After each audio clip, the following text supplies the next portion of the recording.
مجھے شرم آتی ہے ارشاد، اب تم ان کاموں کے لیے رہ گئے ہو، یہ تھرڈ ریٹ کام۔ کیا پیو گے، کافی یا چائے؟ دیکھو اگر تمہیں خود کچھ بنانا ہے تو کچھ نہیں۔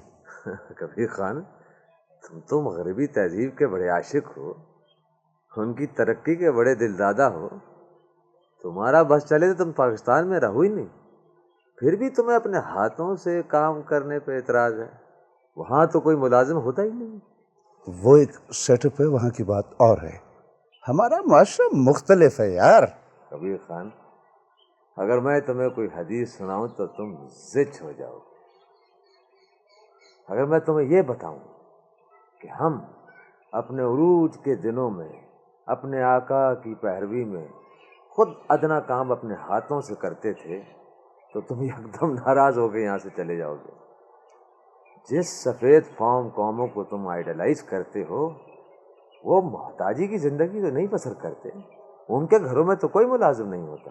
ارشاد، میں تمہارے یہ لیکچر سننے نہیں آیا، یہ لمبے لمبے سرمن میں نہیں سن سکتا۔ They love me my dear, they love me.